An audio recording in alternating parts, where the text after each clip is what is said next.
Hi everyone, welcome to my YouTube channel, AmiTVF1. I hope you guys are doing well. And today we'll be checking out Haas's livery, as well as just talk about the team in general, see what's been popping about them. And yeah, so before we get into that, please go ahead and like, subscribe, and share the channel to any F1 friends you may have, so that we could be as many people as possible watching the 2026 season together. I think that would be a very cool, a cool experience for us. So yeah, without further ado, let's go ahead and get started. Um, so personally, I really like the livery. I thought that the white looks really clean. I think the black that used to be present over here was. I thought last year's car was pretty good, but now looking at this one, I can't unsee the difference. If you know what I mean, like this year's car has made me realize how not so great last year's car was. If you see what I'm saying, but honestly, really like the GR over here. I think we could see it from a different angle. Right here. No, it was not right here. Right here, how they show the Haas in the and the wing over here, and honestly, I prefer it like this. I know some teams like to put like a sponsorship name or anything like that, like how Ferrari does with HP. But I prefer when they just put their team names. Like for Ferrari, when you there's like a picture of Ferrari's car, and you see how it says Ferrari in the back of the car, and that just looks super clean. But so yeah, that's why I just think it looks better this way. And I like how there's not too much black on the car, because I just feel like that's been ruining F1 liveries for many years now. And I hope they keep the car like this. I even like here, like the little like shades of red that we see around here. I like that there's a bit more red as well. And that it's just not black and white. I think the red gives it more character. And I also did notice something, was when you look at it from this view, when you look at the car, this actually kind of looks like a helmet, like a driver's helmet with the visor and everything. And this just looks like the body of the driver. So I just thought that was really cool. I don't know if that was intentional or not, but it's definitely something I noticed, and something that makes me enjoy the car even more. And I feel like that's very good creativity right there. And I don't know about you guys, but this right here, this to me is beautiful. Like it just looks like a beautiful F1 car. It's not like the zero side pod Mercedes thing, which, to be honest, I don't know. The car looked like too slim to me. But this one right here, I just like the way the little vents look here. I feel like, although that's not meant to be part of the design, I just feel like it complements the car well, just in general. I know that they put it there for, obviously mechanical reasons and stuff like that, or aerodynamics. So, I do know that, but I just still think that the placement of that looks well. And yeah, honestly, I think the car in general looks really clean. Do I think it's better than Red Bull's? Nah. Although I think it's pretty close, I don't think it's better than Red Bull's. And but I definitely don't think it's gonna be the worst looking car. Obviously, we have like 9 more teams to go, but I think that this could be a contender for like a top 5 for sure. Yeah. So honestly, very good job. Hopefully, their car runs as good as it looks, but I also don't think so. But we'll get into that right now, a bit later. But first, I wanted to talk about Esteban Ocon and Ollie Behrman. Ollie, it's his second season in F1. First season was really good from him, very impressive. I would arguably say that he was one of the fastest with Kimi Antonelli. Obviously, different cars, so it's hard to tell. But he had some fantastic results with Haas last year, considering the dominance of Max Verstappen, the McLarens, obviously Mercedes and Ferrari are a bit above.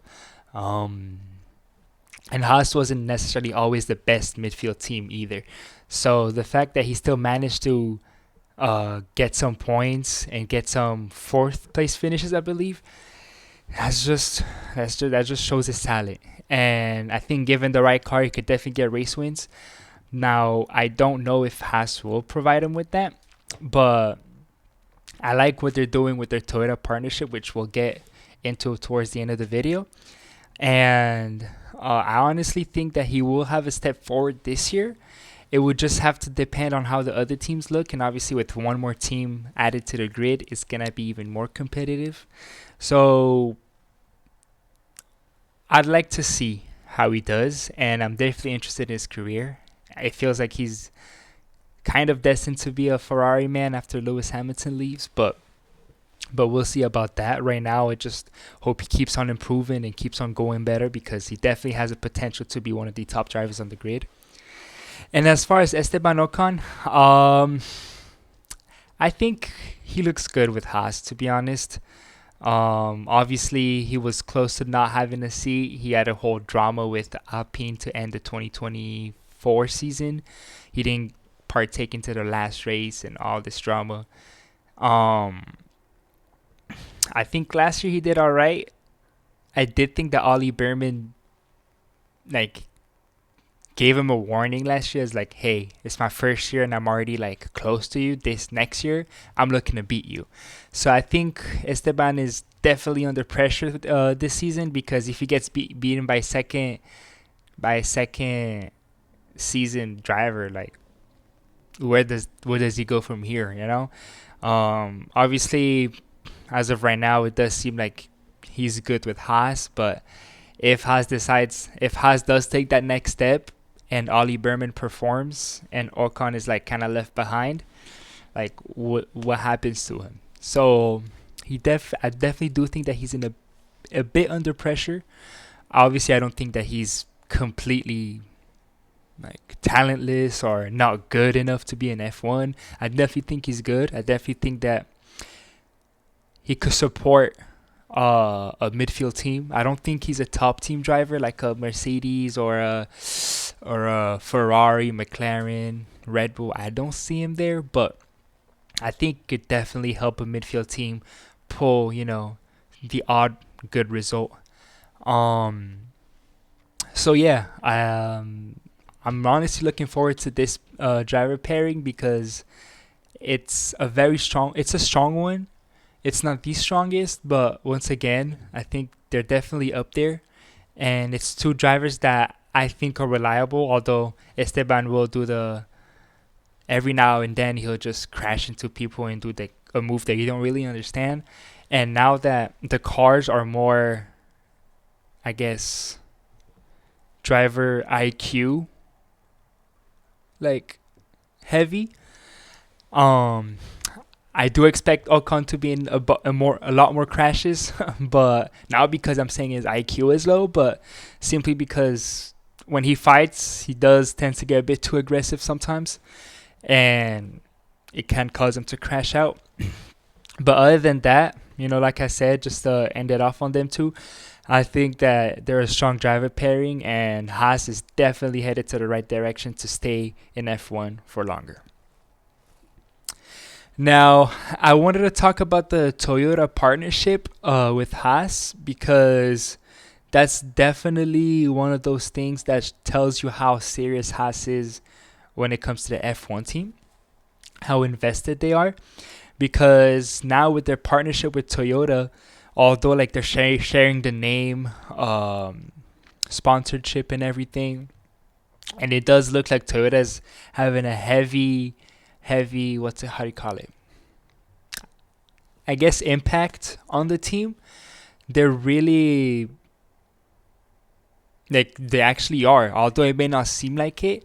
It's through like the simulators that they're gonna have a new simulator, to the development of the cars, to just looking at the R&D, just in general. Like Toyota will definitely help Haas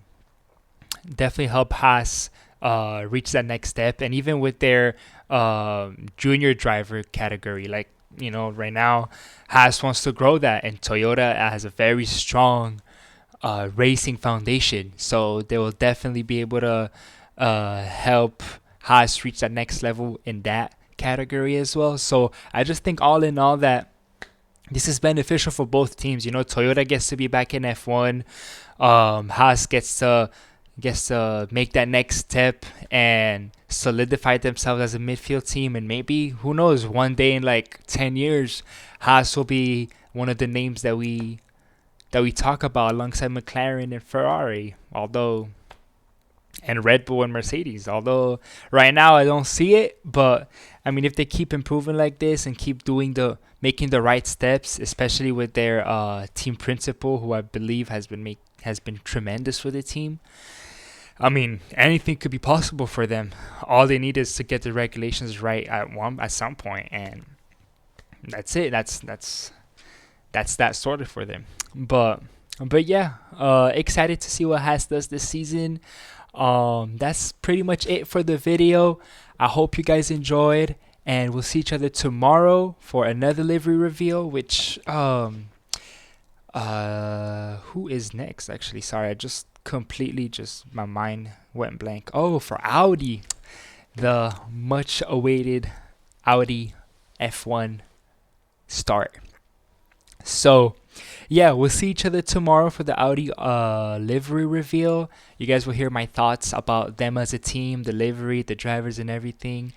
And yeah, we'll have a good time tomorrow as well. I hope you guys enjoyed the video. Please, again, make sure to like, subscribe, and share the video and the channel to all your friends. And let's grow this channel. Let's have fun together. And yeah, I hope you guys take care of yourselves. See you tomorrow, and peace.